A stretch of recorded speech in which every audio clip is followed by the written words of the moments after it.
Hello, everybody, and welcome to Not Financial Advice with me, Lewis. And today we are joined by the absolutely gorgeous and wonderful Stephanie. And if you've always wanted to get started in property, but you thought you didn't have enough money to get started, then this episode is for you.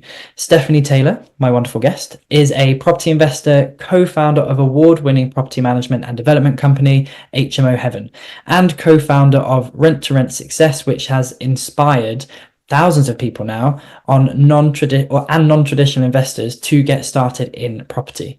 So along with her sister and business partner Nikki, they've secured contracts worth over 2 million in under 3 years, and then bought their own multi-million pound property portfolio of multi-unit blocks, commercial property and HMOs. And she's been voted Inspirational Person of the Year in 2021, as I'm sure you can see why. And Stephanie has been featured on the BBC, Entrepreneur, Business Insider, and The Telegraph, just to name a few places. So we are very honoured to have you here today, Stephanie. And I'm just going to kick off with a very simple question. Did you ever believe that you would get to where you are now when you first started in this world of property? Wow, Lewis, it's lovely to be here. Thanks for inviting me. And no, I absolutely didn't ever believe that I would be in the situation I was in now. I thought I would be lucky to own my own property, which seemed like, I wouldn't say an impossible dream, but a big goal that I may or may not achieve. And I suppose like you must find when people are starting in trading, it's often hard for people to believe that they can succeed. Yeah. But it's really the first step to achieving the success. I had to believe in it at least somewhat to be able to get started. I think that's a really brilliant point and definitely something I see. And some of the work that I do with people who first hear about us is helping them to believe that they can have something different to what they currently have, and that trading is a brilliant way for them to have it. But even when people are on mentorships, we still have to help them along that process of self-belief, self-confidence to be able to do the things they need to do to become successful. So you didn't believe you were going to be necessarily here now when you first started. So what was it kind of like the trigger point for you that made you go, right, I'm going to do this property thing. I'm going to give it a go. I'm going to believe in myself, at least a little seed of belief that I can do something different to what I've been doing so far with my life. And maybe actually let's take a step back from there. Before you started all this amazing property stuff, what were you doing? Who were you? What was your life? Yeah, well, my life feels like it's been a lot of different things, and a reasonably long time actually. But I had my son when I was young, and when I was 19, and I think that caused a lot of, well, first of all, financial issues, maybe some self-esteem issues. And gradually I worked on my confidence over a long period of time, and did some studying, and began to get some more professional type jobs over many years. We're now going into decades. And so it's funny that I was actually in my 40s when I started in business. So the first part was like believing in myself that I could have a professional career. I know that this sounds very basic to many, and building that up alongside everything else that I was doing, being a mum, and overcoming many obstacles along the way. And I had arrived at a place where I had a decent job professionally, and was in a place that I thought was really good, and working as a financial contractor in financial services at a bank. That seemed like a great place to be for me from where I had come from.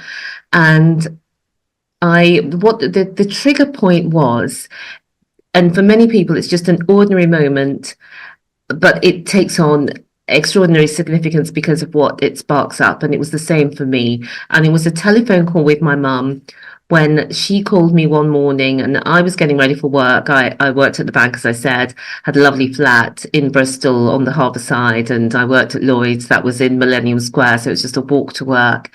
It was lovely. It was in the spring as well. And when she called me up, I was dashing to get off the phone. And I was doing a presentation that morning, and I was quite keen to get out of the house.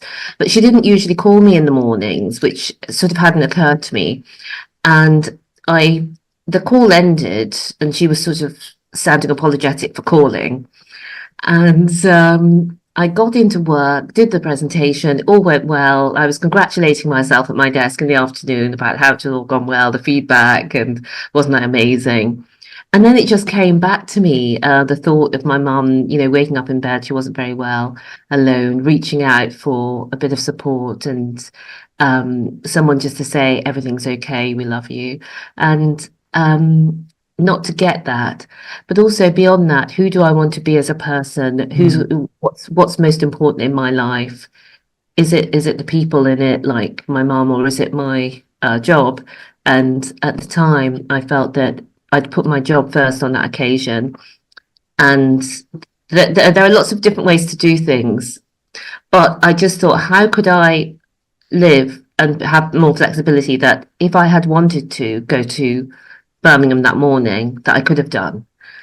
Um, and I still would have had that choice even working, but it just made me think, how could I do this? And being in business seemed like something so business to a level of the financial rewards that I was similar to what I was achieving in my job or more, seemed like something that was beyond me and I wouldn't be able to do. And you sort of had to be on a Richard Branson level. It just seemed out of the scope of what I could understand and what I thought that I could People do. often think that, don't they? That I know you share this view that sometimes people think that business or property investing is for a very select few people that have got many thousands in the bank and all of that kind of stuff. And I know you really rally against that with what you do. Yeah.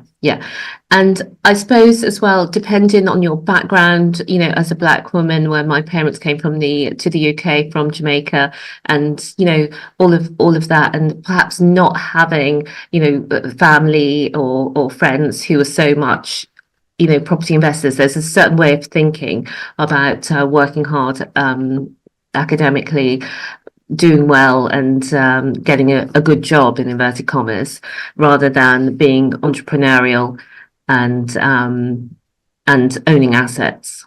Yeah.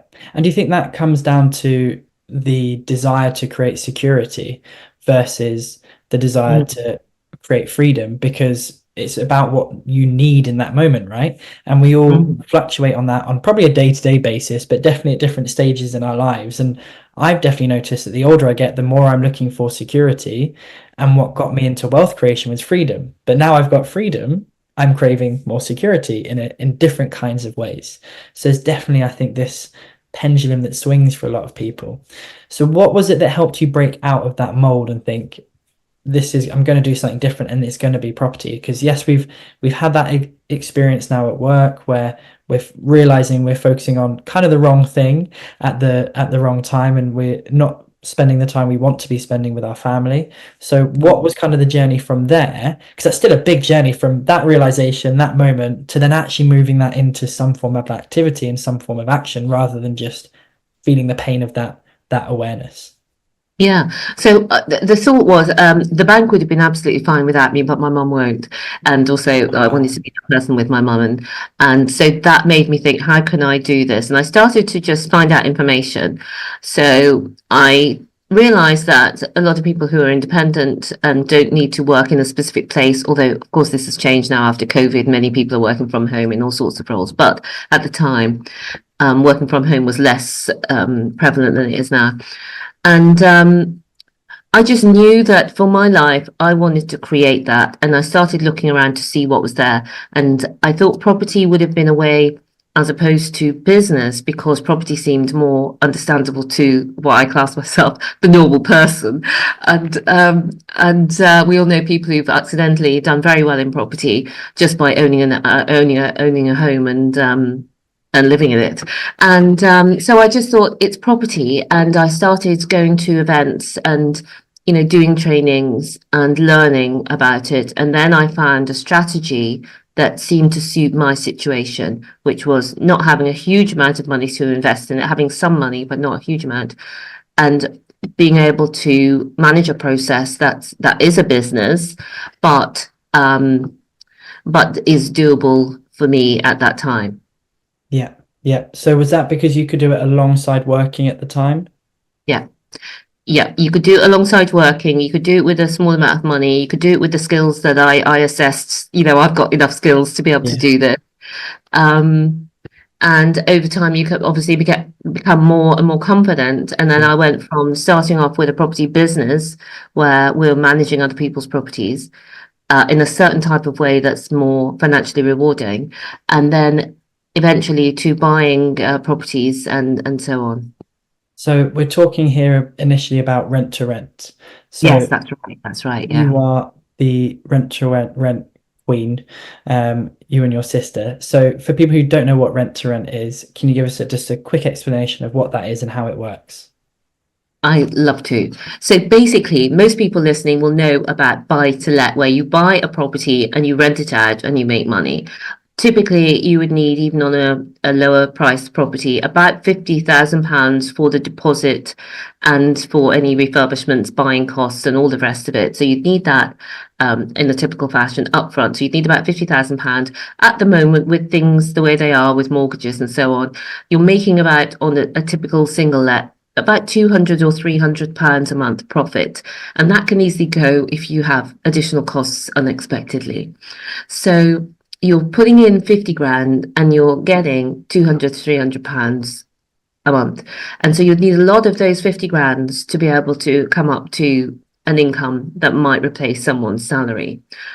So it's a great long-term strategy because the value of your property goes up, but in the short term, it's not a great way to make a lot of income in a small amount of time because of the huge investment that you need. So that's buy to let. So rent to rent is similar, except that you rent the property and you still make the money. So instead of requiring £50,000, sometimes you don't require anything at all, or you might need a few £100 to put into a property to rent it out and then rent it out again. And then people say, oh, well, that can't be legal. That sounds unethical. And I totally can see where they're coming from, because it does sound as though, well, if that was a thing, why wasn't everybody be doing it? And why, perhaps, have you not heard about it before? And so what I say is, it is legal. It's if you use the right contracts and with the transparency of the owner knows that you're going to be, it's a form of subletting, but you're going to be letting out the property. It's recognised by the PRS, that's the Property Ombudsman, the Property Redress Scheme, on their website. Anybody with Google can look at that and see that rent to rent is a recognised property strategy, which we teach in a way that it's a win-win-win for you as the person starting out, putting in little money and making over £500 a month on the properties. Yeah. I'll just say a quick word, but as I've realised I've missed something, about why you can make more money. And it is because typically we're talking about properties which are houses of multiple occupation, what people might know as student houses, but you also have the same type of arrangement for professionals. So you're all sharing one house, you've got your own bedroom each, and you share a kitchen, and sometimes you share a bathroom, or you have an ensuite. So those are the kind of properties. Yeah, I think it's historically gotten a bad name, rent to rent, because subletting has always been seen as illegal because people have historically done that without the awareness of the landlord. And that's where this is different, because the landlord does know, they agree to it. So, question, why would the landlord agree to it? Why wouldn't they just do this themselves? Where's the benefit for them? Great question. Well, a lot of people have property as a side business. Often HMO owners also have a family, a job, or another business that takes up more of their time. And so they just want to have this outsourced, but also have a guaranteed rent coming in, because we offer guaranteed rent, freedom from tenant management, and total peace of mind. So it's a slightly different service to what a typical letting agent does. It's more comprehensive, and they definitely get the amount that we agree at the start. And so for some landlords, that is their number one thing. They want to have no time involvement, and they want to know how much money is coming in every month, and that's what we can give them, and that's why they like working with them. And I suppose the other thing is that many letting agents are not specialised to do HMOs, house shares, and so they don't do a good job over the long term consistently. And so landlords are often dissatisfied with their HMO letting agent. And so that is a great way. That's how we find most of our landlords, because they've had bad experiences with letting agent and they're just looking for a solution that means they're going to get paid definitely, and that they're going to get paid definitely on a guaranteed basis, and somebody's going to look after everything. They're not going to be getting calls about £50 to change a light bulb, which is the sort of thing that happens on the regular. Yeah, it does. As someone who is a landlord, it's very tedious. Yeah. It really is. So if people wanted to know more about Rent to Rent, do you have any resources or any way you would direct people to start going to look into that? Yes, we do. We have a masterclass. Now, the masterclass is absolutely the best way to start. It's 90 minutes long. It goes through everything to do with Rent to Rent, but also it shows you examples, both of our own properties and other people's properties, so that you can see exactly how it would work for you. There's models of exactly how much money you would make. And it also talks about why it still works now in 2024. Obviously, things change over time, but there's people starting this now and doing extraordinarily well. So we've got a special link, which is renttorentsuccess.com, which is our website, and then it's /start trading. Awesome. We'll put that into the show notes as well. So if you're looking at the video description, you can just click that and it'll take you straight there, which is fantastic. So slight segue, but on the same vein, you also wrote a book, didn't you, about Rent to Rent, and it was a #1 bestseller. Yeah, in fact, as I was saying that, I think the link goes to the book. Because I just checked it before we came live, and the book is phenomenal. The book has done super well, as you said. It was published I want to say 2021, so it's been out for 3 years. So most books that not by famous people would then go down the rankings, but ours has remained mostly in the top 10 of UK property books, right up there with all the big names that everybody's heard of, and it has over 300 5-star reviews. So that really is a step-by-step of the process that we use, with lots of stories intermingled about how it's worked for people in real life. That's brilliant. And what made you decide to write a book? Did you ever think you would become an author?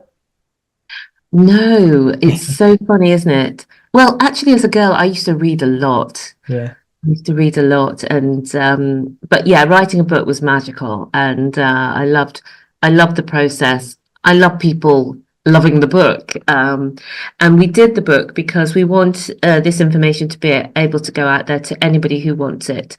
And for the price of a book, you can get what we've learned over the last years of doing this. And I want it to be for somebody who, like me, thinks, what can I do in property to get started?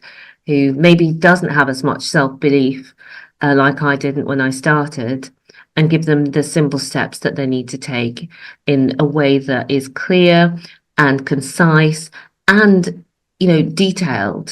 So you'll have the steps you need just from the book alone. I think any form of investing, like with what I do, teaching people how to trade, doing it in a really safe, a really methodical way. A lot of people are actually wanting to know how to generate additional income, especially with the way the world is going and how expensive everything is for people. A lot of us are becoming more aware that we need to have diverse income streams.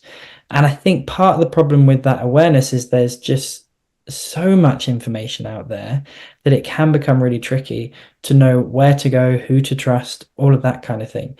So I really like what you said there about the step-by-step clarity, so you keep it simple, but it also has that detail, because without that detail you can't really do too much necessarily anyway. So it's really good to have both simple but also detail involved there as well. So with everything that you've built up, so you started by using Rent to Rent, creating win-win situations for landlords and for you guys who are looking after the properties, and then you've transitioned now into buying property as well, alongside the Rent to Rent. So are you now growing and continuing to grow the Rent to Rent and also then buying properties? And what kind of, when you come to buy, what are you kind of looking at there? What's in 2024, what's kind of your strategy? Yeah, it's so fun, I've got to tell you, building up the property portfolio. We love doing that. But Rent to Rent really kicked us off, gave us the confidence to know that we could do it. We'd been refurbishing other people's properties, and we just thought, do you know what, we can do this. And the other thing that you learned, Rent to Rent is a strategy which we're using other people's property. In property, there's a strategy where you can use other people's money. Okay. Typically, we know about that through mortgages. Yeah. We're borrowing money to buy assets, but there are lots of ways to use other people's money to get started in buying properties, and they are using private investors, using traditional mortgage finance, using commercial finance. There are arrangements such as lease options and Yeah. other arrangements where you don't need all of the money up front. And I'm not going to go too much into the technical stuff today, but what I will say, the reason I brought that up is because people might be listening, as I would have been many years ago, and thought, okay, well, I wouldn't be able to buy the properties. I would just, manage the properties. But no, everybody who wants to and who's willing to learn the different ways to raise funding can buy properties. Yeah. And that's what we did. We used some of the money that we made from our business, and we used money from private finance. That's family and friends in our case initially. And we're not from a well-to-do family or anything like that. Sometimes it's the surprising people and connections that actually do have money sitting there and are willing to invest with you. Yeah. So our strategy for 2024 is we like multi-unit blocks, basically blocks of flats. They're not usually purpose-built. They're usually converted properties that are all on one title. And the reason we like those properties so much is because everything is on economies of scale. And you've got one roof, but you've got Yeah. multiple rental income. So for one property, for example, we're in Newport in South Wales, which is a lower property price, lower equity growth area. And we have a property that we bought in 2019 for £375,000, which is now worth £660, £660,000 rather. Wow. And that is because when we bought the property, the rental value per year was £44,000 a year. And now, as people have moved out, we've done up the property, and the rental roll is now £66,000 per year. And these multi-unit blocks operate in our area on a 10 times multiplier. 10 times rental value, is the value of the property. It can go a little bit up or down, but that's the basics. So a lot to like in the multi-unit block.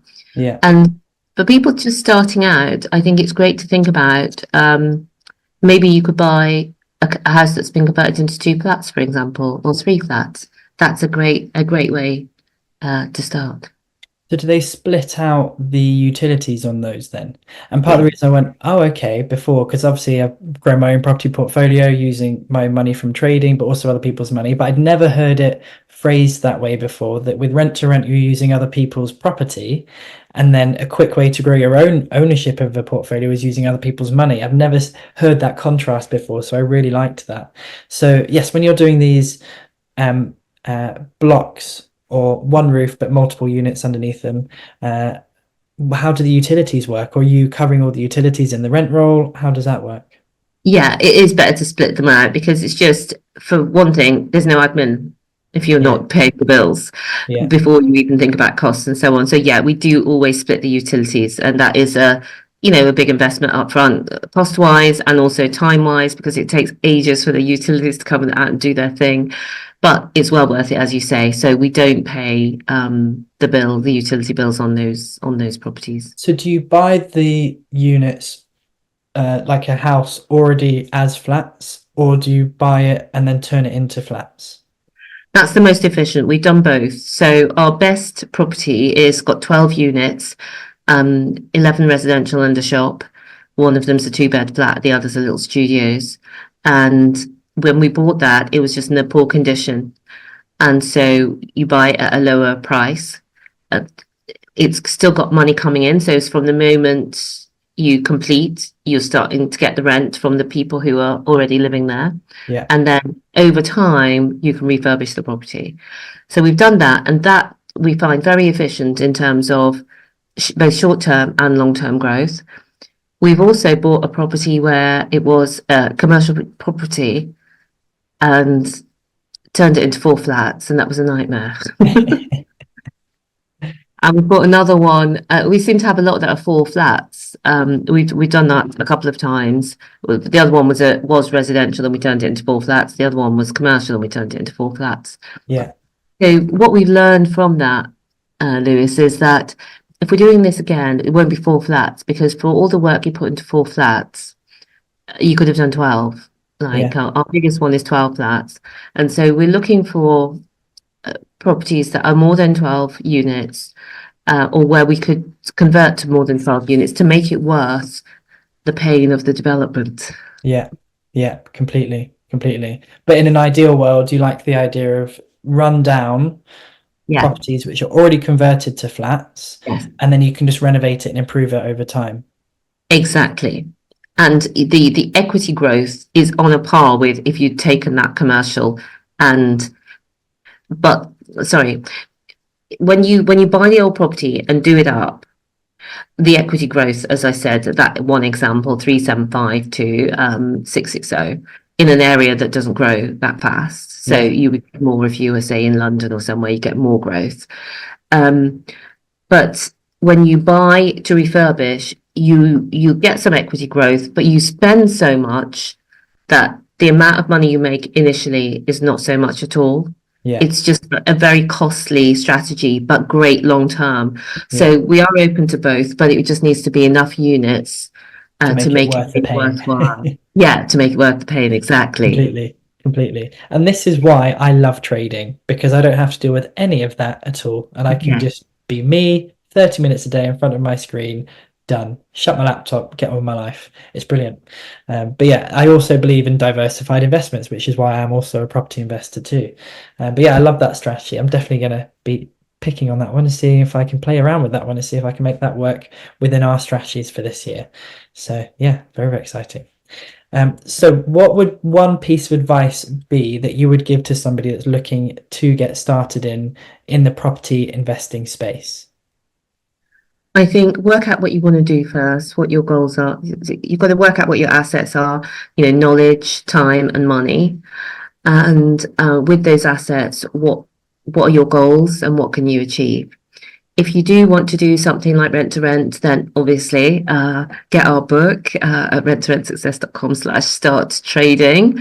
That's a great first place to start. But if you're taking up another strategy, then obviously learn the techniques for that strategy and just get started. Yeah, yeah. I think there's a lot of, and I was actually speaking with one of my mentees the other day, and sometimes we can create such a barrier for ourselves to getting started because we think we need to know everything, everything needs to be perfect, the conditions have to be this, this, this, and this. And sometimes all of that is just our subconscious kicking up barriers to try and keep us safe, when really we just need to take some form of action, even if that is just downloading an ebook or going to some form of course or jumping in and getting involved and trying something out and seeing how it fits, and then just going with it. And one of my favorite quotes is always going to be, and I say it all the time, it's the Richard Branson one, that if someone hands you an opportunity and you don't know how to do it, say yes and figure it out. And I love Yeah. that because it just helps you get over your own rubbish, your and limiting beliefs of, well, I don't know enough about that, I don't know if I'm going to be good enough for it. That's fine. Say yes and figure it out. Just keep going.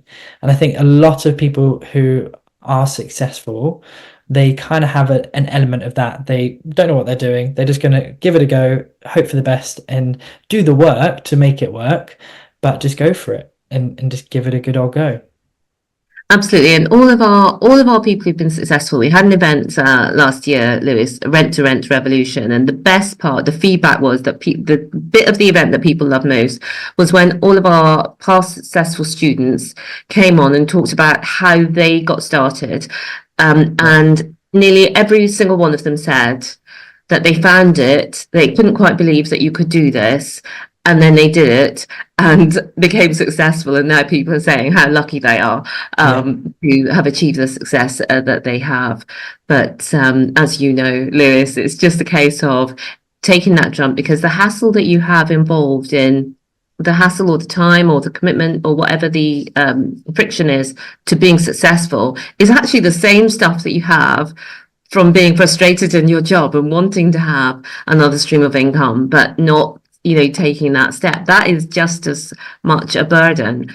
That's more of a burden actually than actually doing something. Completely. And you can choose your frustration, right? You can choose your difficult. So you can choose the difficulty of building a business, or you can choose the difficulty of not living the life that you want. And whether you're taking action or not taking action, either way, you've made a decision. And I need to tell myself that as much as anybody else, on a day-to-day basis. We make our decisions, and our decisions lead to the results we're getting.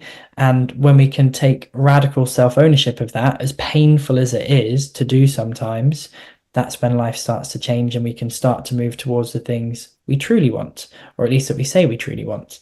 I always use myself in the gym as an example. I say I want to have a very nice physique, but I eat packets of crisps in the evening, big old share bags. I don't share them. They're all for me. And I don't go to the gym as often as I should. I'm actually good at the gym now, but I'm not doing any cardio, and I'm still eating the crisps. So I'm taking one victory at a time, working towards it. A little bit better every day. A little bit better every day.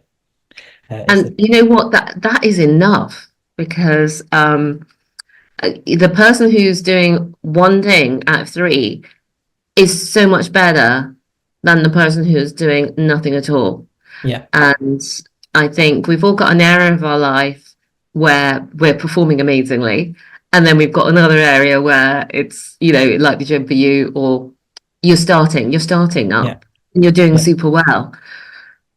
Exactly. Just one step at a time. That's what I always tell people. Well, Stephanie, thank you so much for joining me today. It's been absolutely wonderful to pick your brains a little bit, hear about what you do, and hear about all the successes you've got, but also all the success you've helped other people to get as well. And people who are listening, please do check out the links in the description of this video, and you can make contact with Stephanie. You can download that book, turn up to one of their events, and start your journey to creating the life that you want. Have a fantastic rest of your day, everybody. We will speak to you soon. Thanks, Lewis.